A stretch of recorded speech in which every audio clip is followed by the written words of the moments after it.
Hello and welcome to the channel. French Revolution रो introduction part आम देखते बर्तमान देखा आम French society during the late 18th century. तो फ्रेंच सोसाइटी केमती लेट 18th century बेलू विषय देखा यहाँ आमर हूँ section 1. In 1774, Louis XVI of the Bourbon family of kings ascended the throne of France. 1774 रे लुई 16 बर्बन फैमिली रो लुई 16 तांको ना बुझेल तो ताने ता बापा ना लुई 15 जेजे बापा ना लुई 14 तो एमती करिके नंबर आसुतला एरा तांकर ना सेमती दिया जाइता. बर्बन फैमिली से बिलंग करछंती राजा परिवार बर्तमान से आसन पाइले सिंहासन पाइले फ्रांस रो राजा हेले बुझेला. He was 20 years old and married to the Austrian princess Marie Antoinette. सेतबेलू राजांकर बयस 20 वर्ष आ से बाहा होते गोटे ऑस्ट्रियन प्रिंसेस को ऑस्ट्रिया जड़े राजकुमारी ता ना है मैरी एंटोनेट. भल भाव बुझ को आम 1789 कथा पढ़ले जे अटैक होता बास्टिल किंतु एबे टिके पछकू जाइकी आम तार टिके पुराणा कथा को टिके आनिबा जे राजा कहीं ऑर्डर देते कौन पे सब जिन गुड़ा घटला 74 रो कथा आम बर्तमान देखुचे बुझल. तो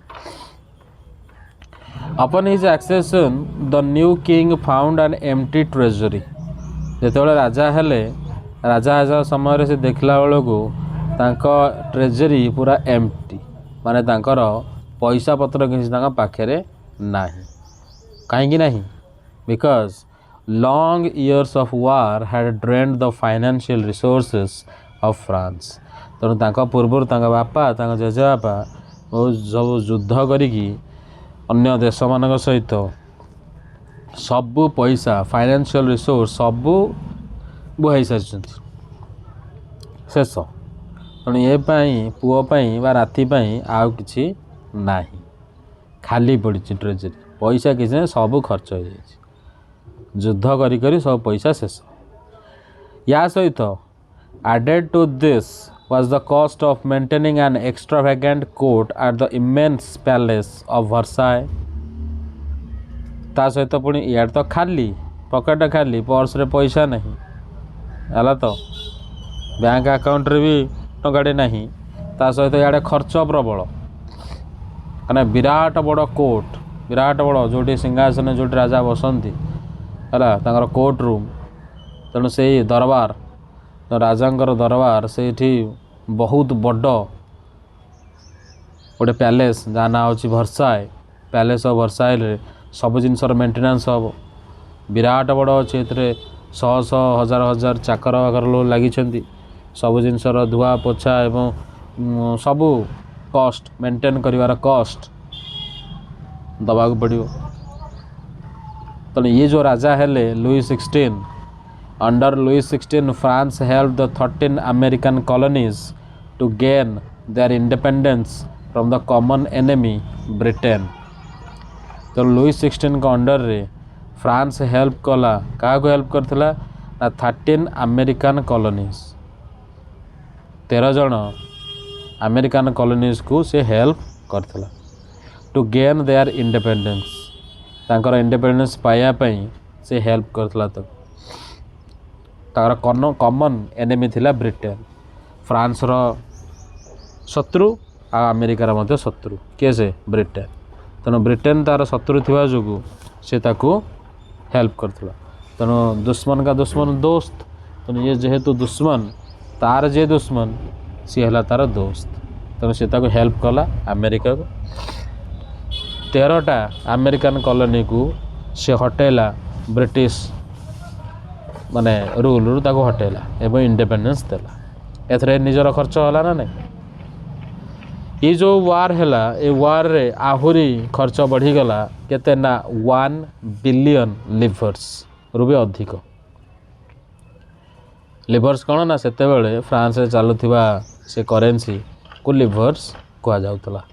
तो ये सब बाकी रे आसिला ये आहुरी से बाकी को आहरी बढ़ाईदेला मैंने ये डेट होगी माने बाकिया होगी अच्छा पुणी आहरी 1 बिलियन लिवर से आड है तार सुध पड़ी पड़िका that has already risen to more than 2 billion livres आहरी बढ़ला तेणु बाकी पर बाकी एमती ही चलला बुझल तो बाकी पर बाकी आसूची कौटू एत पैसा आसूची कौटू किए दौची ना तांकरी देशर लेंडर्स माने जो मैंने पैसा पत्र दियंती बड़ धनी जो माने से राजा को सुधरे दौरान पैसा तेरे lenders who gave the state credit बर्तमान से मैंने कौन कले कहले तुम बहुत पैसा है तुम दे पार न दे पार अवस्था खराब है तुम पर्स टका ना तुमको आउ पैसा दे हेनी आउ लिवर्स दे हेनी एवं जहाँ दिखाई तापर बर्तमान 10%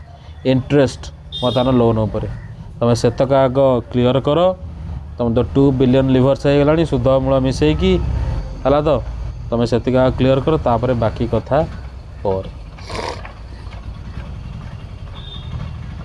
तेणु the French government was obliged to spend an increasing percentage of its budget on interest payments alone तेणु निजर बजेट जो तैयारी कला फ्रेंच गवर्नमेंट माने से राजा से कौन करते ना अधिकरू अधिक पैसा जमती इंटरेस्ट पेमेंट पाई ताको गोटे साइड करके रख बाकी कथा पर आग तक इंटरेस्ट दिया 10% इंटरेस्ट बुझेगा तो to meet its regular expenses such as the cost of maintaining an army, the court, running government offices or universities, the state was forced to increase taxes.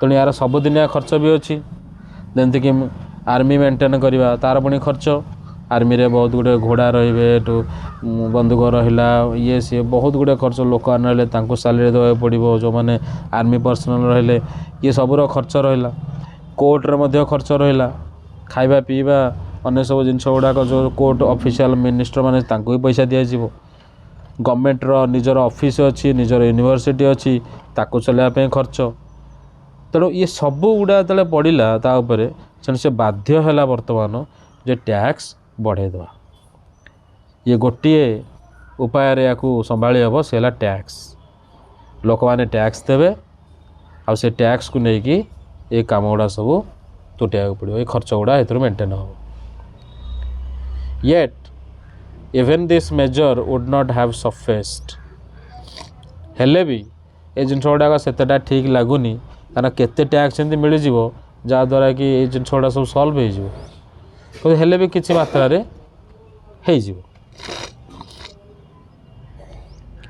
French society से समय रे 18th century रे French society divide होगी 3टा state रे only members of the third state paid taxes तेणु side रे आम जो पिक्चरटा आम देखुचे बर्तमान सी है 3टा स्टेट सोसाइटी रे 3 प्रकार लोक से रोते 3टा ग्रुप करते बुझल तो first second and third state बुझल तो तेणु फर्स्ट स्टेटा कौन ना क्लर्जी सेकेंड स्टेटा है नोबिलिटी एंड थर्ड स्टेट है big businessman merchants court officials lawyers ये माने हेले बाकी गोटे third state row first section M टिके धनी या गरीब पिजेंट्स और आर्टिशियंस एकदम तल तले जो मैंने अति गरीब से मैंने हेले स्मॉल पिजेंट्स लैंडलेस लेबर व सर्वेंट्स है तो एमती भाव में डिवाइड होती तेणु टैक्स समस्त को देवा पड़ोनी टैक्स देवे को माने जो मैंने गरीब लोक थर्ड स्टेट लोक बुझला तो थर्ड स्टेट लोक टैक्स देवे तेणु फर्स्ट और सेकेंड स्टेट लोक बिल्कुल दबार नहीं तेणु क्लर्जी जो मैंने बड़ बड़ जमींदार से नोबल्स जो मैंने क्लर्जी जो मैंने चर्च कथा बुझुंट एवं जो मैंने राजा से किसी दवा पड़ोनी the society of estates was part of the feudal system that dated back to the middle ages तेणु मिडल एज रो कथा देखा तो से समय फ्यूडल सिस्टम चली बहुत पुराना सिस्टम ये The term old regime is usually used to describe the society and institutions of France before 1789. तो 1789 पूर्व फ्रांस रो सिस्टम जहाँ थिला जो सिचुएशन थिला ताकू कहा जाए ओल्ड रेजिमी। 1789 पर सिस्टम सब बदली गला है। तो फिगर 2 रे आम देखिपर the system of estates in French society was organized. Peasants को प्रकार थिले ना peasants made up of 90% of population. आम सीना ताको कैटेगोराइज कर देते स्टेट वाइज कौन केते कौन बोली तो 90% पॉपुलेशन होती peasants. However only small number of them owned land ता भर किसी मात्रा अल्प केते पाखे लैंड अच्छी जोड़ा से कल्टिवेट करुँच। अबाउट 60% ऑफ लैंड क्या पाखे ना नोबल्स मान पाखे चर्च पाखे आउ अन्य रिचर मेंबर मान पाखे जो मैंने थर्ड स्टेट अच्छा। तेणु धनी लोकों पाखे रहा अधिकांश लैंड जोटा कि 60%।